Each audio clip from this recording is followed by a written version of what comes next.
filme nunca foi ouvida. É a cantora Beverly Oliver, que, por coincidência, trabalhava no cabaré de Jack Ruby.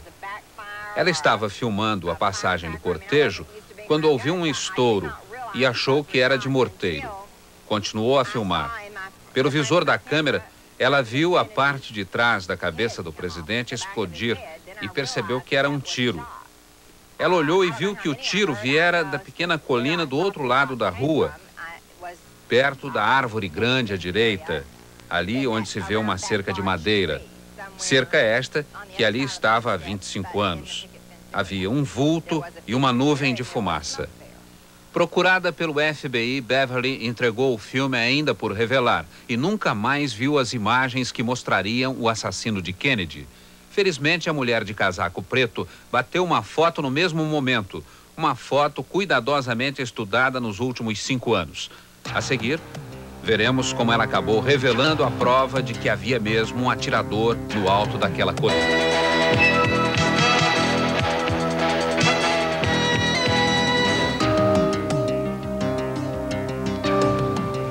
Esta câmera Polaroid não é apenas uma relíquia dos anos 60. Com ela, Mary Ann Moorman bateu uma foto histórica. Na época, ela mesma contou que, sem perceber nada, apertou o botão logo após o primeiro tiro, pois Kennedy já estava caído de lado. O choque foi tão grande que ela nunca mais conseguiu tirar fotos. Hoje, sabendo do segredo que essa foto esconde, Mary Ann diz que é assustador que ninguém do governo tenha se interessado. Na Praça Dealey, onde Kennedy foi morto naquela sexta-feira de novembro, Mary estava exatamente no ponto onde se encontram agora os homens que descobriram o segredo na foto dela. Jack White e Gary Mack, 2 texanos, passaram 5 anos ampliando e estudando cada milímetro dessa foto. A descoberta mais importante que eles fizeram. Um homem, que eles chamam de homem do emblema, no exato momento em que dispara um rifle atrás da cerca de madeira no alto da colina.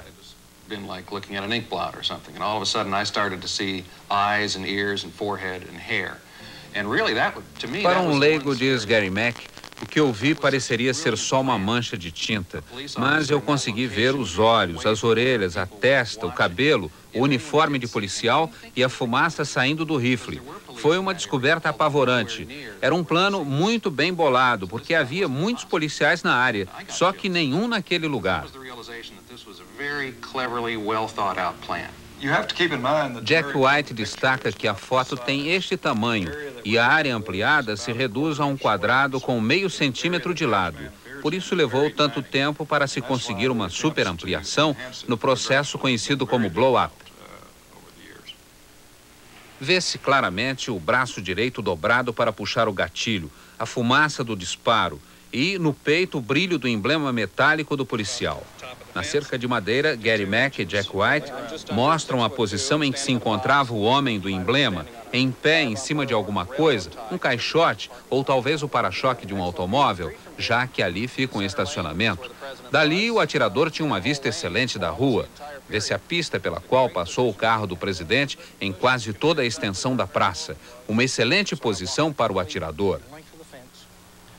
Bem ali em frente, naquela manhã, estava um recruta de 22 anos. E esta é a primeira vez que o depoimento dele é levado a sério. Gordon Arnold estava esperando o presidente passar com uma câmera de filmar na mão, a mesma que ele mostra agora. Gordon Arnold conta: bem na hora em que o presidente passou, quando eu já estava com a câmera apontada naquela direção, ouvi um tiro passar sobre o meu ouvido esquerdo. O tiro veio dali.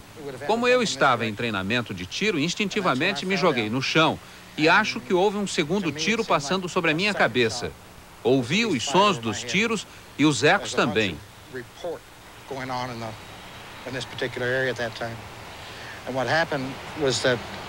E aí, enquanto eu estava deitado no chão, um sujeito veio dali de trás. E eu achei que era um policial, porque ele estava de uniforme, mas sem cap e com as mãos sujas. E ele começou a me chutar e mandou eu entregar o filme. Olhei para a arma, que era grossa assim, e resolvi entregar o filme. Ele foi embora naquela direção. Eu fui para aquele lado. 3 dias depois, eu estava no Alasca e só voltei para cá 1 ano e meio depois.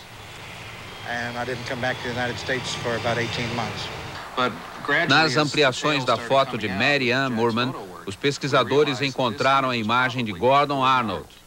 Muitos anos depois do atentado, ele comentou o que havia visto e acabou entrevistado nos jornais, dizendo que estava naquele lugar e falara com um dos assassinos de Kennedy.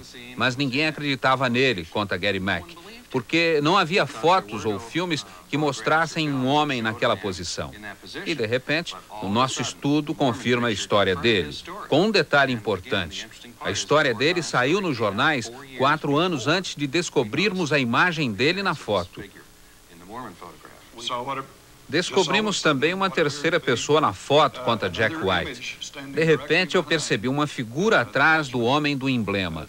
Um sujeito com um capacete de operário e camiseta branca. Como atrás do estacionamento passa uma linha de estrada de ferro, esse companheiro do atirador poderia estar disfarçado de ferroviário. E ele está olhando na direção do depósito de livros. A foto de Mary Ann, ampliada e colorizada, com as 3 figuras, foi mostrada pela equipe da Central Television a Gordon Arnold, o homem que aparece à esquerda.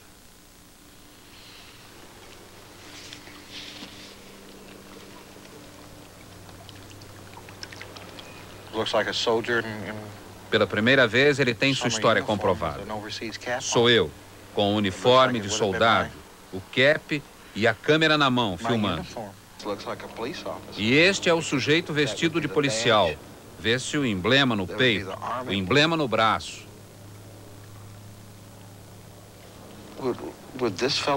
E este deve ser o ferroviário que eu vi. Eu nunca contei isso a ninguém. Mas hoje de manhã, quando eu estava lá na cerca com vocês, filmando, lembrei-me que vi também um sujeito vestido de ferroviário, ali perto da linha férrea. É ele, sim.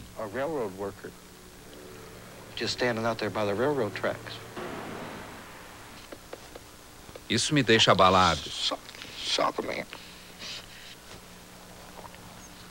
Eles mataram o presidente.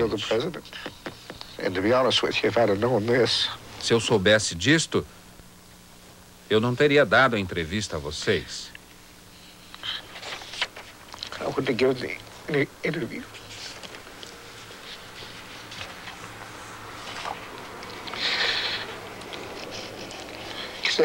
Porque me atinge muito de perto.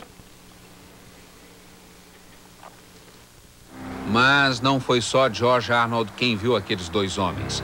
Do outro lado da colina, numa estrada movimentada, havia outra testemunha que depõe pela primeira vez. É o surdo-mudo Eddie Hoffman. Com gestos, ele conta.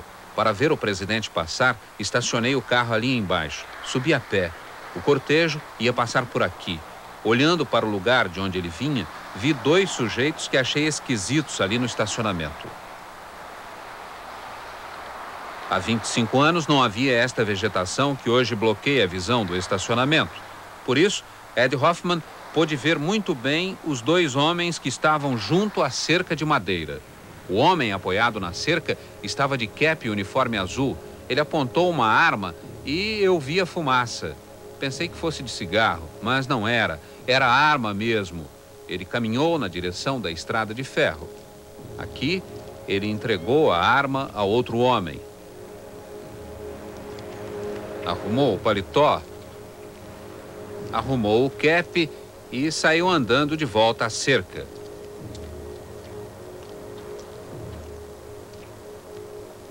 O outro cara, vestido como um ferroviário, andou até aqui.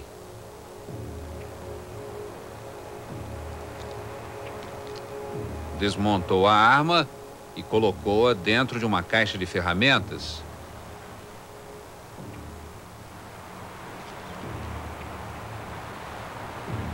E foi embora andando calmamente.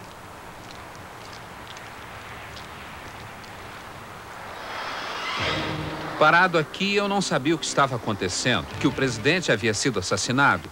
O carro dele passou por mim a toda e eu entendi tudo. Vi um policial naquela ponte ali e fiz sinal, mas ele não me viu. Então entrei no carro e dirigi até o lugar onde tinha visto os dois homens. Mas eles haviam desaparecido. Procurei agentes do FBI e tentei contar o que havia visto, mas eles não queriam saber de nada. Acharam que eu estava pedindo esmola e até ofereceram dinheiro. Eu tentei mostrar que era importante, mas não adiantou. Não havia jeito de me comunicar com eles.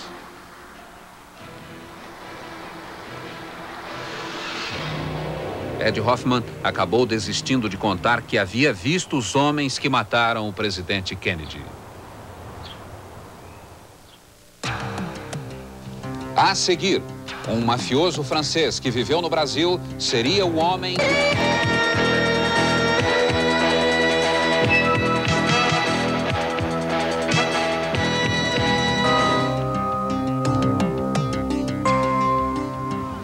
Washington.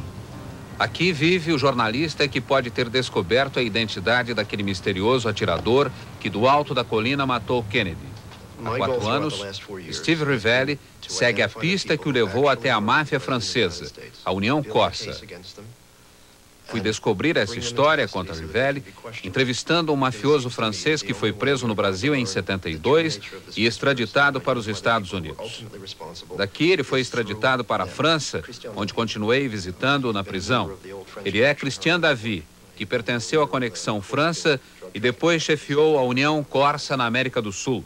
Ele contou que na cidade de Marselha, sul da França, em maio ou junho de 1963, a União Corsa foi contratada pela máfia americana para matar o presidente Kennedy.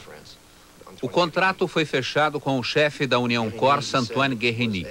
Ele tinha que mandar 3 assassinos e escolheu para chefiá-los o pistoleiro Lucien Sarti. Depois de matar Kennedy, ele veio para a América do Sul. Viveu como um marajá no Brasil. Em 1971, no México, foi morto num tiroteio com a polícia. Era audacioso. Arriscava-se em confrontos com a polícia, atirador exímio e um dos mais bem pagos assassinos profissionais dos anos 60. Em 65, ele matou o líder da oposição do Marrocos, Ben Barka. Aos poucos, Rivelli foi arrancando de Davy toda a história de como os 3 mafiosos de Marselha mataram Kennedy. Em outubro de 1963, eles deixaram Marselha de avião e foram para a cidade do México, onde passaram umas 3 ou 4 semanas. Dali, foram levados de carro para a cidade texana de Brownsville, na fronteira com os Estados Unidos. Entraram com passaportes falsos italianos. Do lado americano da fronteira, foram transportados por representantes da máfia de Chicago, com os quais conversavam em italiano. Seguiram de carro até Dallas, onde ficaram numa casa preparada para eles. Assim não deixariam registros em hotel. Durante vários dias, eles passaram pela Praça Dilley, onde Kennedy seria morto, tirando fotos, e planejaram um fogo cruzado com 3 armas. No momento do assassinato, segundo Davy, 2 dos atiradores ficaram em prédios situados atrás da limusine presidencial. Ele não disse em que prédios. Um no alto, outro no andar baixo, atirando quase na horizontal. Não se pode entender os ferimentos, disse Davy, sem saber que um dos atiradores estava quase ao nível do chão. Um dos atiradores estava disfarçado com um uniforme. Davy não disse que uniforme, mas explicou que nesse tipo de serviço eles sempre usam disfarces. Por exemplo, se fosse perto de um quartel, usariam uniformes militares. Foram 4 tiros. O primeiro veio de trás e acertou o presidente nas costas. O segundo também veio de trás e acertou o outro homem no carro, Connolly. O terceiro foi dado por Sarti, do lado, e acertou o presidente na cabeça. O quarto foi de trás e não acertou o automóvel. Resumindo, 3 armas, 4 tiros, 3 no alvo e 1 perdido.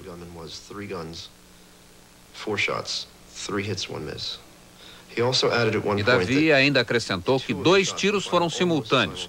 Por isso, As testemunhas só ouviram 3.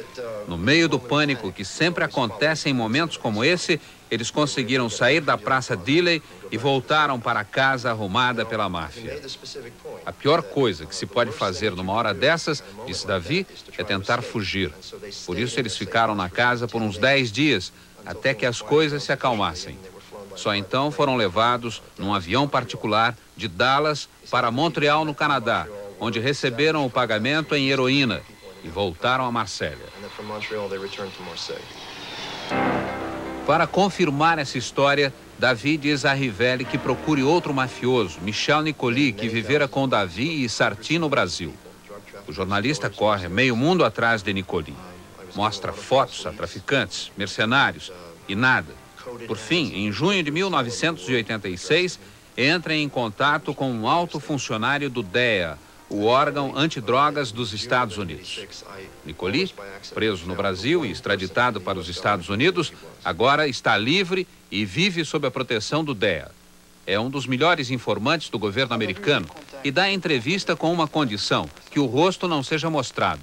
Nicoli conta que não vê Davi desde que os dois foram presos no Brasil há 16 anos.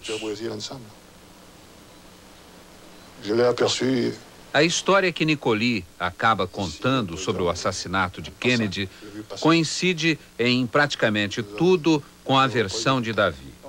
O contrato da máfia americana, o comando de Lucien Sarti, a viagem a Dallas e a fuga para Montreal. Nicoli soube da história numa reunião em Buenos Aires.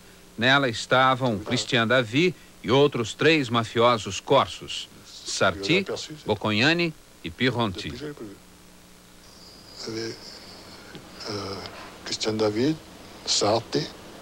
Rivelli leva os nomes a Davi, que confirma, são os assassinos de Kennedy. Roger Boccognani entrou para a máfia colombiana e hoje vive do tráfico de drogas na América do Sul. Sauvé Pierronti vive na França. Já esteve preso várias vezes por tráfico de drogas. Recentemente foi solto e vive normalmente em Marsella. Segundo Nicoli, todos os mafiosos da conexão latino-americana sabem que Pierronti, Boccognani e Sarti são os homens que mataram o presidente Kennedy. Nicoli conta ainda que Sarti usou uma bala explosiva, bala dum-dum, para estourar os miolos de Kennedy. Sarti contou a Nicoli que seu plano era atirar em Kennedy do alto da ponte no final da Praça Dealey, mas naquela sexta-feira a ponte amanheceu guardada pela polícia. Ele passou então para trás da cerca de madeira no alto da colina. Sarti veio para a América do Sul, onde Nicoli trocou a heroína por dinheiro. Sarti comprou um hotel em Ilhabela, um iate e um apartamento na praia do Leblon, no Rio. Nicoli confirma que foi a máfia americana que encomendou o assassinato de Kennedy, que estava combatendo duramente a Cosa Nostra nos Estados Unidos.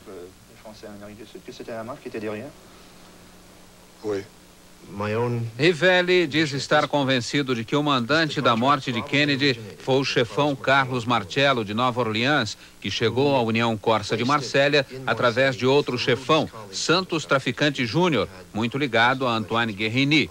Carlos Marcello, que hoje está preso por tráfico, tinha ligações comprovadas com Lee Oswald e Jack Ruby e havia jurado matar Kennedy. Santos Traficante era o chefão em Cuba. Depois da Revolução, refugiou-se na Flórida. Colaborou com a CIA na tentativa de matar Castro. Rivelli diz que Oswald não teve nada a ver com o assassinato. Ele foi cuidadosamente escolhido e plantado sem saber de nada para levar a culpa. O mais incrível, todos os chefões envolvidos nesta história tinham ligações com a CIA, que se serviu deles para tentar matar Fidel Castro. Traficante e Giancana, who had been conspiring with the CIA to assassinate Fidel Castro. Esta investigação ainda deixa muitas perguntas sem resposta.